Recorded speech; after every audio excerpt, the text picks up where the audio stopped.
Now, the difference between skeletal, smooth, and cardiac muscles, as we have done these three muscles separately, we can have a tabulation of the differences between their characteristics. So, let's begin with some visual differences. This is the skeletal muscle. You can see the striations because of the sarcomeres. Here you can appreciate the multi-unit smooth muscles, spindle shaped, discrete, separate, and these are the unitary smooth muscles joined by gap junctions to each other. And these are the cardiac muscle, which are showing intercalated disc, branching, again the sarcomeres, the action potential with plateau with phase 0 to 4, of course, the cardiac action potential. Here, this is unitary smooth muscle spike potential and action potential with plateau, and the slow waves seen in the smooth muscles typically. Here, this is the smooth muscles showing caveolae instead of the transverse tubules shown in the skeletal muscles as well as in the cardiac muscles. Sarcoplasmic reticulum much less developed in cardiac muscles as compared, smooth muscles as compared to the skeletal muscles. Plus, you can see Desmond bodies instead of the Z disc of the sarcomere as seen in the skeletal muscles.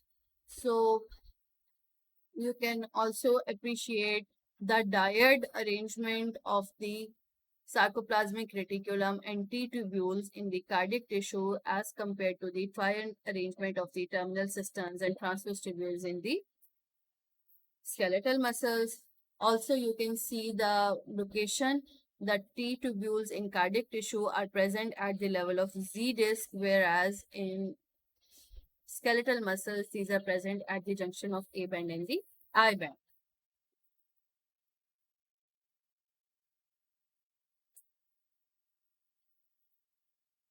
The difference of absence of troponin C in the smooth muscles and presence in the cardiac and skeletal muscles, and in return here it's the presence of the calcium calmodulin complex rather than troponin C.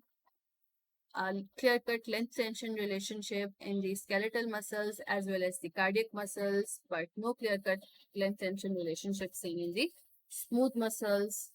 And now we are going to compare some of the characteristics of these tissue, skeletal, multi-unit, single-unit smooth muscles and the cardiac muscles. Starting from the histological appearance, skeletal muscles, multinucleated, striated, cylindrical, whereas multi-unit smooth muscles, mononucleated, non-striated, spindle-shaped, single-unit smooth muscles, again mononucleated, non-striated, whereas the cardiac muscles, although mononucleated, but are striated and branched.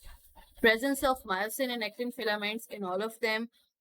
Tropomyosin present in all of them, but troponin is absent in smooth muscles. T tubules are present at different locations in cardiac and skeletal muscles, whereas smooth muscles have no T tubules. Instead, they have caveolae. Sarcoplasmic reticulum is most well developed in skeletal muscles and least in smooth muscles. Gap junctions are present only in the unitary smooth muscles and in the cardiac muscles, just a few in the multi-unit smooth muscles. Z disc is highly organized in case of skeletal muscles, and also this is seen in the cardiac tissue, whereas multi-unit and unitary smooth muscles have dense bodies instead. If we look at the innervation, skeletal muscles are innervated by somatic nervous system and rest by the autonomic nervous system. The skeletal muscles are under voluntary control, whereas rest under the involuntary control. In skeletal muscles, movement is initiated by neurogenic mechanism. Multi-unit smooth muscles, again neurogenic mostly, whereas single unit and cardiac muscles can undergo myogenic, their inherent capability to generate potentials.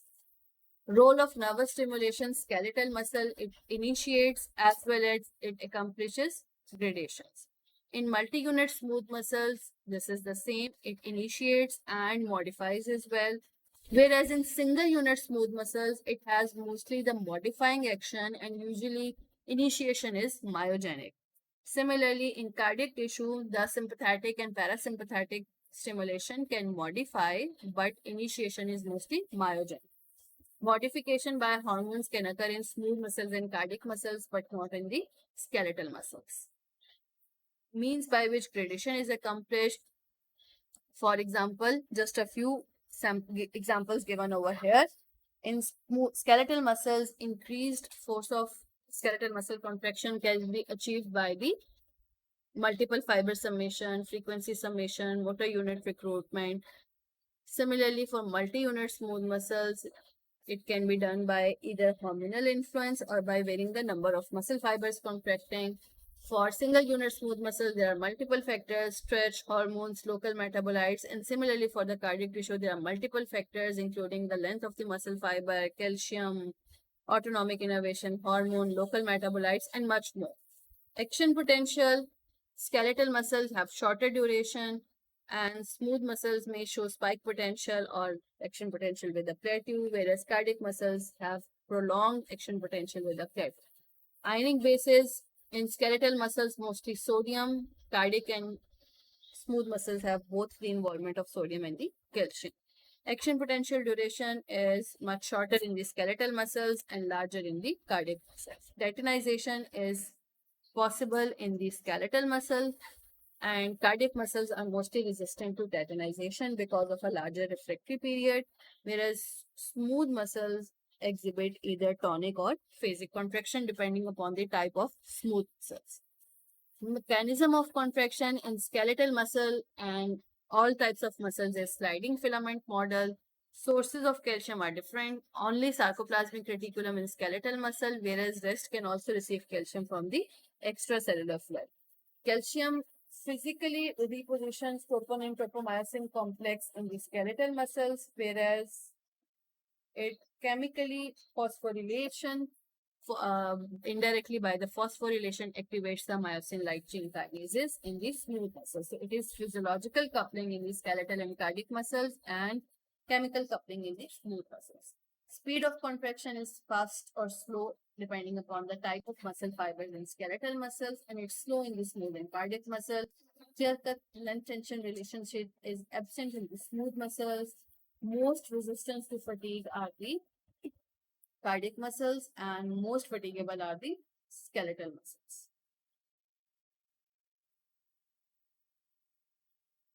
Just a few more differences. Latch mechanism is seen in smooth muscles. Smooth muscles can develop greater force of contraction as compared to skeletal and cardiac muscles. They have slower crossfit cycling, they have low energy requirement, and they can contract up to 80% of the initial length. And they have a 50 times larger latent period of contraction as compared to the skeletal muscles. And if you have more differences in your mind, please do contact us. Thank you for listening.